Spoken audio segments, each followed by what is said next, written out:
நம்ம India versus Australia பாலர் கவாஸ்கர் டிராஃபியுடைய 4வது test மேட்ச்ல நடந்த எல்லாத்தையும் நம்ம இப்ப சாதனைகள், சோதனைகள், வேதனையின் பக்கத்துல பார்க்க போறோம். இந்த ஒரு காணொலியை கடைசி வரைக்கும் பாருங்க. அனைவருக்கும் அன்பு வணக்கம். நான் உங்கள் மதுரை குருவி. விசஸ் ஆஸ்திரேலியா பாலர் கவாஸ்கர் டிராஃபியுடைய 4வது டெஸ்ட் மேட்சோட 2வது நாள் முடிவில் பார்த்தோம் அப்படின்னா இந்தியா 164 ரன்களுக்கு 5 விக்கெட் இழப்போட ஆஸ்திரேலியாவோட 310 ரன்கள் பின்தங்கி இருந்தாங்க. கிரீஸ்ல ரிஷப் பண்டும் ரவீந்திர ஜடேஜாவும் நின்றுகிட்டு இருந்தாங்க. அதோட 2வது நாள் முடிஞ்சிருந்தது.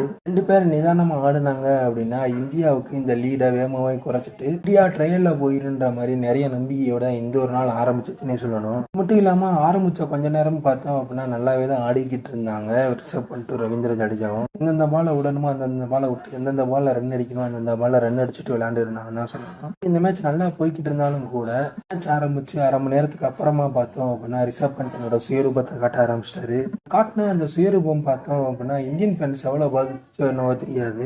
சுனில் கவாஸ்கரை பார்த்தோம் அப்படின்னா பிரஷரை எகிர வச்சிருச்சுன்னு தான் சொல்லணும். சட்டத்துக்கு மேலே வெறுப்பான சுனில் கவாஸ்கர் பார்த்தோம் அப்படின்னா அவர் திட்டிட்டாரு. இல்லாம இந்தியன் டீம் பெவிலியனுக்குள்ளே போகக்கூடாது, வேற டீம் பெவிலியனுக்குள்ள தான் போகுன்ற மாதிரி ஹார்ஷா பேசியிருந்தாரு. என்னதான் இந்த மேட்ச் ஆரம்பிச்சு ஒரு மணி நேரத்துக்குள்ள 2 விக்கெட் இழந்திருந்தாலும் கூட வாஷிங்டன் சுந்தர் மற்றும் நிதிஷ்குமார் ரெட்டியோட நிதானமான ஆட்டம் பார்த்தோம் அப்படின்னா இந்தியாவுக்கு பிரதானமான ஸ்கோரை கொண்டு வந்துட்டு இருந்துச்சுன்னே சொல்லலாம். மேலும் இது மாதிரி இந்த டெஸ்ட்ல நடந்த எல்லாத்தையும் நம்ம இப்ப சாதனைகள், சோதனைகள், வேதனைகள் பக்கத்துல பார்க்க போறோம். ஃபர்ஸ்ட் இந்த மேட்ச்ல நடந்த சாதனைகள்லாம் என்னென்ன அப்படின்னு பார்த்தோம்னா நிதிஷ்குமார் ரெட்டி பார்த்தோம் அப்படின்னா தன்னோட இன்டர்நேஷனல் கரியர்ல ஃபர்ஸ்ட் 50 அடிச்சிருக்காரு. அது மட்டும் இல்லாம தன்னோட மெய்டன் 100 அடிச்சிருக்காரு. கம்மியான வயதிலேயே டெபியூலேயே செஞ்சுரி அடிச்சதுல பார்த்தோம் அப்படின்னா நிதிஷ்குமார் ரெட்டி 3வது இடத்துல இருக்காரு. இது மட்டும் இல்லாம வாஷிங்டன் சுந்தர் பார்த்தோம் அப்படின்னா தன்னோட 4வது 50 கம்ப்ளீட் பண்ணியிருந்தாருன்னு சொல்லணும். அவரோட நாள் ஆரம்பிச்சு கொஞ்ச நேரத்திலேயே பார்த்தோம் அப்படின்னா இந்தியா ரொம்ப இக்கட்டான சூழ்நிலை இருந்தாலும் கூட வாஷிங்டன் சுந்தரும் நிதிஷ்குமார் ரெட்டியும் பார்த்தோம் அப்படின்னா அவங்களோட நிதானமான ஆட்டமும் அவங்களோட டெம்பரமெண்ட்டும் பார்த்தோம் அப்படின்னா இந்தியாவை ஸ்லோவா அந்த லீட்ல இருந்து வெளியே கொண்டு வந்துச்சுன்னு சொல்லலாம். அதுலயும் குறிப்பா நிதிஷ்குமார் ரெட்டி ஒரு பக்கத்துல அக்ரஷனா ஆடி இருந்தாலும் கூட அவருக்கு சப்போர்ட் பண்றதுக்கு வாஷிங்டன் சுந்தர் பார்த்தோம் அப்படின்னா ஸ்லோவா ஆடிக்கிட்டே இருந்தாருன்னு தான் சொல்லணும். கிட்டத்தட்ட 2 பேருமே பார்த்தோம் அப்படின்னா ஒரே மாதிரியான பால்கள் தான் ஆடி இருந்தாங்க. நிதிஷ்குமார் ரெட்டி அவரோட ஃபர்ஸ்ட் பிளே எடுத்துட்டாரு. வாஷிங்டன் சுந்தர் பார்த்தோம் அப்படின்னா அவருக்கு ஆங்கர் இன்னிங்ஸ் ஆடிக்கிட்டு இருந்தாருன்னு தான் சொல்லணும். கிட்டத்தட்ட 2 பேருமே 140 பால்களுக்கு மேல பேட்டிங் முடிச்சிருந்தாங்க. மட்டும் இல்லாம இந்தியாவுக்கு தேவையான ரன்னையும் அடிச்சிருந்தாங்க. காலத்துல இந்தியா 400 500 போய்கிட்டு இருந்த லெவல்ல இருந்து கடந்த 2 மேட்சா பார்த்தோம் அப்படின்னா ஃபாலோவானா கடந்துருமான்ற மாதிரி தான் பார்த்துக்கிட்டு இருந்தாங்க. இந்தியா ஜெயிச்சா கூட அவ்வளவு சந்தோஷத்துல இருக்க மாட்டாங்க. ஆனா ஃபாலோவான்ல கடந்ததுக்கு பார்த்தோம் அப்படின்னா அவ்வளவு சந்தோஷம் போன மேட்ச்ல இருந்தது. அதே மாதிரியான நிலை தான் பார்த்தோம் அப்படின்னா இந்த மேட்ச்ல இருந்துச்சுன்னு சொல்லணும். இந்தியா முதல் லீடை குறைச்சி ட்ரையல் அடிக்கிறதெல்லாம் கிடையாது. ஃபர்ஸ்ட் ஃபாலோவான தவிர்க்கணுன்ற மாதிரி தான் 2 பேரும் ஸ்லோவாகவே அடிக்கிட்டு இருந்தாங்க. பார்த்தா மேட்ச் நடந்துருக்கும்போது ஒரே சத்தம் என்னடான்னு பார்த்தோம்னா இந்தியா ஃபாலோவான தாண்டிடுச்சுன்ற மாதிரி சொல்லியிருந்தாங்க. எல்லாரும் செஞ்சுரி அடிச்சாங்க. நம்ம வர பார்த்தோம் அப்படின்னா இந்தியா பிளேயர்ஸ் எல்லாம் பார்த்தோம் அப்படின்னா ஃபாலோவான தவிர்க்கிறதுக்கு கொஞ்சம் ஆட ஆரம்பிச்சிட்டாங்கன்னு சொல்லணும். இதுக்கப்புறமா ஃபாலோவான தவிர்த்திருந்தாலும் கூட 2 பேரோட பேட்டிங் பார்த்தோம் அப்படின்னா ரொம்பவுமே நிதானம் ஆடிக்கிட்டு இருந்தாங்க. 2 பேரோட 8th விக்கெட் பார்ட்னர்ஷிப் பார்த்தோம் அப்படின்னா கிட்டத்தட்ட 127 ரன்கள் அடிச்சிருந்தாங்க. இந்த ஒரு ரன் அடிச்சது மூலியமா 8வது விக்கெட்ல பார்ட்னர்ஷிப்பா 127 ரன் அடிச்சது மூலியமா இங்க 8th விக்கெட் பார்ட்னர்ஷிப்ல அதிகபட்சமா ரன் அடிச்ச இடத்துல பார்த்தோம் அப்படின்னா 2வது இடத்துல இருக்காங்க. முதல் இடத்துல சச்சின் டெண்டுல்கரும் ஹர்பஜன் சிங்கும் இருக்காங்க. இவங்களுக்கும் கிட்டத்தட்ட ஒரு 2-3 ரன் தான் வித்தியாசம் இருந்திருக்கும். இது மட்டும் இல்லாம இந்தியா பார்த்தோம் அப்படின்னா கடந்த 6 இன்னிங்ஸ்க்கு அப்புறமா இப்பதான் அவங்க 300 தொடுறாங்கன்ற மாதிரி ஒரு ஸ்கோரும் கொடுத்திருந்தாங்க. 6 இன்னிங்ஸா பார்த்தோம் அப்படின்னா இந்தியா ஃபர்ஸ்ட் இன்னிங்ஸ்ல 300 ரன் கூட எடுக்காம இருந்திருந்தது. அந்த ஒரு சேலஞ்சஸ் பார்த்தோம் அப்படின்னா இதுல பிரேக் பண்ணி இருந்திருக்காங்க. இது மட்டும் இல்லாம ஆஸ்திரேலியன் பவுலர்ஸ் எல்லாம் ஃப்ரஸ்ட்ரேட்டும் பண்ண வச்சிருக்காங்க. இது இல்லாம தான் இந்த மேட்ச்ல நடந்த சாதனையா இருந்தது இந்தியா பக்கமா. அது மட்டும் இல்லாம இந்தியா இந்த ஒரு நாளா ஃபுல்லாமே ஆடி இருக்காங்க. விக்கெட்டுகளை இழந்திருந்தாலும் கூட இப்போ வரைக்கும் பார்த்தோம் அப்படின்னா இந்தியா 358 ரன்களுக்கு 9 விக்கெட் இழப்போட ஆஸ்திரேலியாவோட 116 ரன்கள் தான் பின்தங்கி இருக்காங்க. நிதிஷ் ரெட்டி களத்துல இருக்காரு. அவருக்கு துணையா முகமது சிராஜும் களத்துல நிக்கிறாங்கன்னு சொல்லலாம். நிதிஷ்குமார் ரெட்டி இந்த 99ல இருந்தப்ப பார்த்தோம் அப்படின்னா ஒருத்தர் ஜஸ்பிரீத் பும்ரா அவுட் ஆகியிருந்தாரு. அதுக்கப்புறம் முகமது சிராஜ் இறங்கி இருந்தாரு. முகமது சிராஜ் டிஃபெண்ட் பண்ண அந்த 3 பால் பார்த்தோம் அப்படின்னா ரொம்பவுமே பக்குன்னு இருந்துச்சுன்னா சொல்லணும்.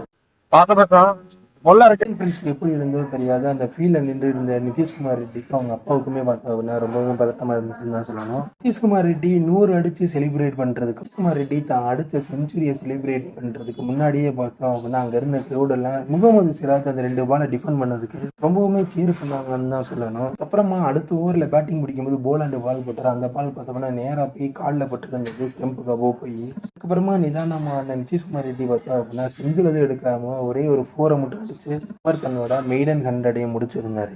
இது எல்லாமே தான் இந்தியாவோட பேட்டிங் சாதனைகள். ஆஸ்திரேலியாவோட பவுலிங் சாதனைகள்லாம் என்னென்ன அப்படின்னு பார்த்தோம்னா நேதர்லாண்ட்ல தான் பார்த்தோம் அப்படின்னா இந்தியாவை முக்கியமான நேரத்தில் விக்கெட்களை எடுத்து கொடுத்துருந்தாங்க. தவிர்த்து மிச்சல் ஸ்டார்க்கும் சரி, பேட் கமின்ஸும் சரி, டிராவிஸ் ஹெட்டும் சரி, மிச்சல் மார்ஷும் சரி, என்னதான் ஓடி ஓடி வந்து பவுலிங்கை போட்டாலும் கூட அவங்களால விக்கெட் எதுவும் எடுக்க முடியலன்னு தான் சொல்லணும். இது இல்லாம ஆஸ்திரேலியாவோட பவுலிங் சாதனைகள். இந்த மேட்ச்ல நடந்த சோதனைகள்லாம் என்னென்ன அப்படின்னு பார்த்தோம்னா, மேட்ச் ஆரம்பிச்ச கொஞ்ச நேரத்திலேயே பார்த்தோம் அப்படின்னா ரிஷப் பண்ட் அவுட் ஆகியிருந்தாரு. அதற்கப்புறமா பார்த்தோம் அப்படின்னா ரவீந்திர ஜடேஜா அவுட் ஆகியிருந்தாரு.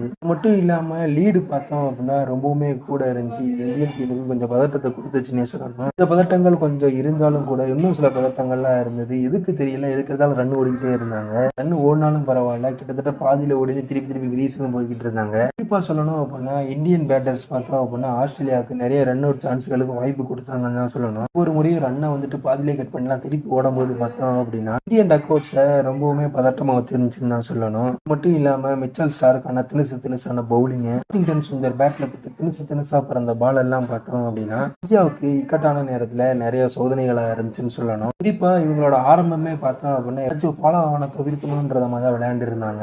மட்டும் இல்லாம ஒரு கரெக்டான நேரத்துல பார்த்தோம் அப்படின்னா நிதிஷ்குமார் ரெட்டி அடிச்ச ஒரு பால் நேரம் ஸ்டாருக்கு கை கிட்ட போயிருந்தது. ஸ்டாருக்கு ஆனா மிச்சல் ஸ்டாருக்கு அதுக்கு முந்தின ஓவர் தான் முதுகு பிடிச்சிருந்தனால பார்த்தோம் அப்படின்னா அவரால் அந்த கேட்சை பிடிக்க முடியாம போயிருந்தது. அதுக்கப்புறம் சர்வே ஆன நிதிஷ்குமார் ரெட்டியும் வாஷிங்டன் சுந்தரும் பார்த்தோம் அப்படின்னா இந்தியாவுக்கு தேவையான நன்மை நிதானமா கொடுத்துக்கிட்டே இருந்தாங்க.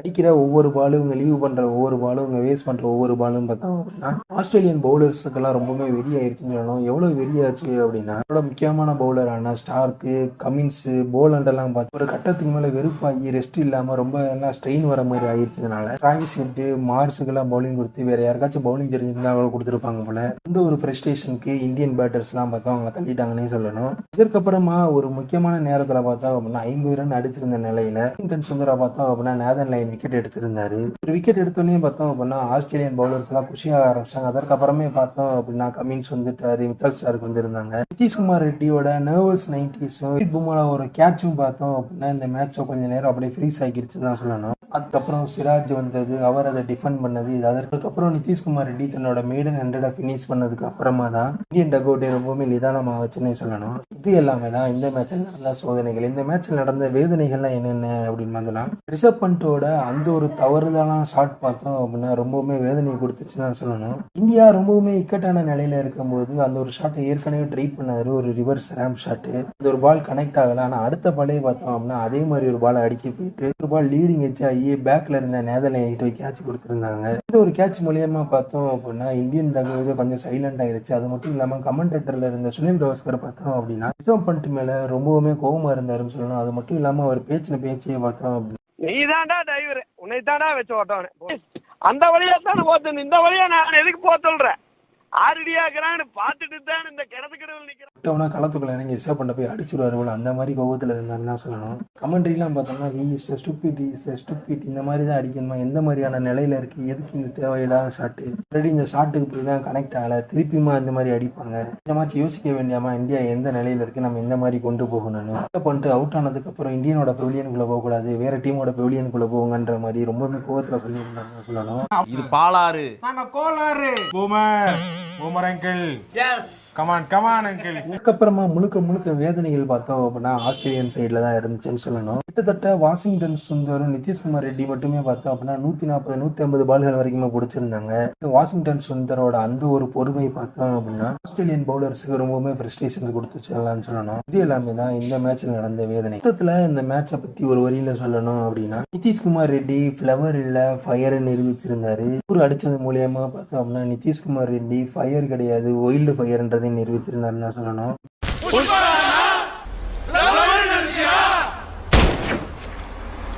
ஃபயர் தானே, வைல்ட் ஃபயர். பேட் லைட் காரணமாக இந்த ஒரு 3வது நாளும் பார்த்தோம் அப்படின்னா முடிச்சு வைக்கப்பட்டிருக்கு. 3வது நாளோட முடிவுல இந்தியா 358க்கு 9 விக்கெட் இழப்போட இருக்காங்க. இது மட்டும் இல்லாம ஆஸ்திரேலியாவோட 116 ரன்கள் பின்தங்கி இருக்காங்க. நிதிஷ்குமார் ரெட்டி 105 ரன்களோட களத்துல நிக்கிறாரு. முகமது சிராஜ் பார்த்தோம் அப்படின்னா 2 ரன்னோட களத்துல நிக்கிறாங்க. நாளைக்கு இந்த ஜோடி இந்தியாவுக்கு எவ்வளவு ரன்னை குறைக்கும், 99க்குள்ள லீடை கொண்டு வருமா, அட்லீஸ்ட் 100 வரைக்கும் லீடை குறைக்குமான்றதை நம்ம பொறுத்து பார்க்கணும். இதோட இந்த ஒரு காணொலியை முடிச்சுக்கலாம். இந்த ஒரு காணொலி பிடிச்சிருச்சா லைக் பண்ணுங்க. இந்த தகவல் உங்க நண்பருக்கும் தெரியும் நினைச்சா ஷேர் பண்ணுங்க. மேலும் இது போன்ற சுவாரஸ்யமான கிரிக்கெட் தகவல்களுக்கு மதுரை குருவி சேனலை சப்ஸ்கிரைப் பண்ணுங்க. மறக்காம பக்கத்தில் இருக்கக்கூடிய பெல் ஐகானை கிளிக் பண்ணிக்கோங்க. அப்போ நாங்கள் போடுற வீடியோ உடனுக்குடன் உங்களை வந்து சேரும். இது போன்ற சுவாரஸ்யமான கிரிக்கெட் தகவலோட உங்களை சந்திக்கிறேன். அதுவரை உங்களிடமிருந்து விடைபெறுவது நான் உங்கள் நான் உங்கள் மதுரை.